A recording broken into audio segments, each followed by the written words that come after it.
Guys. I know it's been a little bit, really what I wanted to talk about today is kind of understanding your diagnosis. And what that is, a lot of the times we get things thrown at us like borderline personality disorder, or I was thrown at bipolar.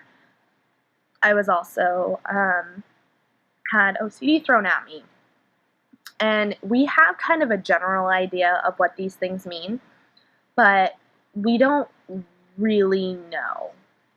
And what I mean by that is, whenever I first got diagnosed with bipolar, I thought, um, you know, that means that my emotions switch all the time, and I I didn't think that that really kind of covered it.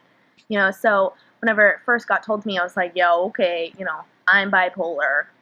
We'll go with that. And I dismissed it. And I even have said in some of my other videos, I don't really consider myself bipolar, or anything like that. But after I actually took the time, and I mean, this was just a few weeks ago, so it hasn't been that long. After I kind of took the time to realize what bipolar was, I realized that that was kind of me. And what that can be is symptoms of an episode can include like an overly long period of feeling high or happy, or an overly long period of feeling sad or hopeless. And I realized that I had experienced a lot of the sad or hopeless. And what that is, I felt overly tired or slowed down. I was having problems concentrating, remembering, and making decisions. I was very restless, irritable, frustrated. Like, people would say something to me and I would just snap at them. I had some changes in my sleeping habits. I would stay up all night long and then sleep all day, and I still struggle with that one. But also, it's, thinking of death or suicide or attempting suicide. That was obviously something that I thought about a lot. And as far as, being high or overly happy for a while, you can have extreme irritability with that. Talking very fast, jumping from one idea to the other, or having racing thoughts. I experience that a lot whenever I try to go to bed, which is struggle. Easily distracted, increasing activities like taking on a lot of projects, being overly restless, sleeping little or not being tired, having an unrealistic belief in your abilities, or behaving impulsively and engaging in pleasurable high-risk behaviors. I would definitely say I've done a few times in my life. All of a sudden I'd just be in this really great mood and I'd be like, oh yeah, let's go do this, blah, blah, blah, like get really excited, talking really fast, and so I kind of realized that, oh, that is me.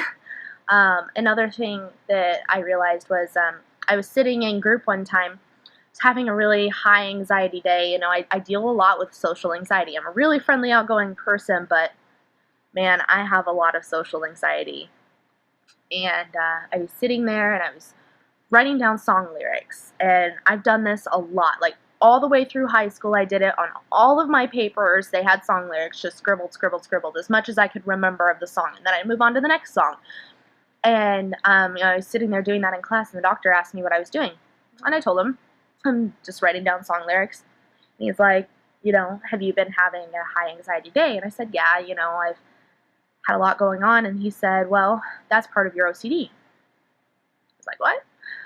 How is that OCD? Like, I'm not doing things multiple times. Yeah, I struggle with OCD, but I don't understand. He was like, whenever you get very high stress, you have to do something repetitive to make yourself feel better. I was like, oh, I understand now. And, I realized that for me, flipping on the light switch 4 times, because I used to do that, still have problems doing it sometimes. Because in my head, it's 3 to the 3rd power plus 1 equals 28. 28 is my OCD number. So I'd flip on the light switch 4 times. So I'd lock my door 4 times. I realized that those behaviors were OCD, but I did not realize that me writing down song lyrics was OCD. And he kind of explained it, like that. And I also realized we were going somewhere, and I was talking about it to the doctor, and I was really excited. And I was like, oh, I'm definitely going to be the one driving. And he was like, oh, do you usually have to drive? And I was like, yeah, I guess so. You know, my mom used to comment on it a lot in high school. She'd be like, well, Danielle, you don't always have to drive. He was like, well, that's part of your control. Being OCD, I have to feel like I'm in control. And it also goes along with a couple of my other things. But, and so I was like, oh, yeah, that makes sense. And that is also why I chose self-harm as my outlet. Cutting gave me that self-control. A lot of people will do that with anorexia and bulimia and purging and stuff like that. They'll control their food. I control the car. I controlled cutting. You know, like I have to be in control because, and I realize now I'll be sitting in the passenger seat with somebody and they'll be a really great driver, but I will panic. And especially my ex used to drive my car every once in a while, and I would get so frustrated at him because I drive standard and I wanted him to change the gears at the time whenever I changed the gears, and like I wanted him to do this and he had to do it just like me. It was control. I am a control freak. I accept that now. So you know, learning when you first hear about your diagnosis, you just mainly brush them off. I mean, at least I did.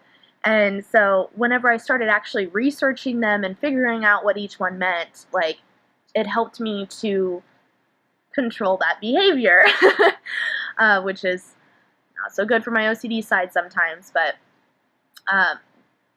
mainly when I was talking to my doctor, he was like, you know, OCD isn't exactly a bad thing as long as it doesn't interfere with your daily life.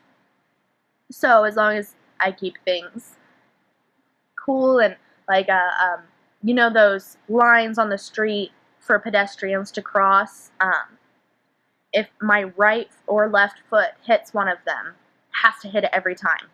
And I mean, I will go back and repeat it. I will, you know, take my time and like shuffle to make sure that the right foot or the left foot hits it every time. Normally it's my right foot. And that could be potentially dangerous. That could interfere with my daily life. I could be late to class doing that. I could get hit by a car, you know, or frustrated by a vehicle, you know. So I had to kind of rein in that so that I wouldn't be detrimental to my daily life. So I think it's just kind of important to understand what all these doctors are saying. You know, we don't really realize that what's going on. And even if you don't have depression, anxiety, OCD, if you have nothing and you're good, it's still not the worst thing in the world to research these things, because how are you supposed to recognize it and help other people if you don't know what they mean? So I would always recommend, you know, if you have some spare time, start by looking up some diagnoses and figuring out what exactly being depressed with or being diagnosed with depression really is, and you know, figuring out what OCD really is and what anxiety really is and what social anxiety really is. You know, it not only is helpful to, you know, somebody who has all of these, but for people that don't, you know, you can recognize that in other people and really help them out.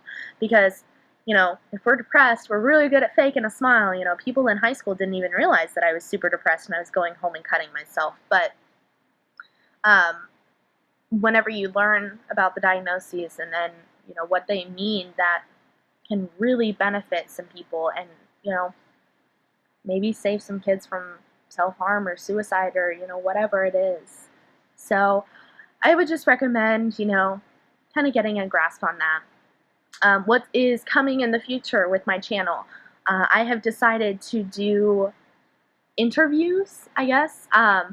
I realize that while it's really great that I share my story and, you know, that's very helpful for a lot of people and my perspective and everything like that, I also want to get other points of views, you know, other diagnoses and other things like that. And I also want to get, like, family's perspective, like if they dealt with somebody with depression or anything like that, how they got through it and, you know, as a parent, as a friend, everything like that. So I'm still going to be doing my videos, but I'm also going to be interviewing people. So keep updated for that. You may see somebody that you know, and it'll be super fun. So I hope that you guys have a wonderful day. And as always, there really can be a brighter tomorrow, guys.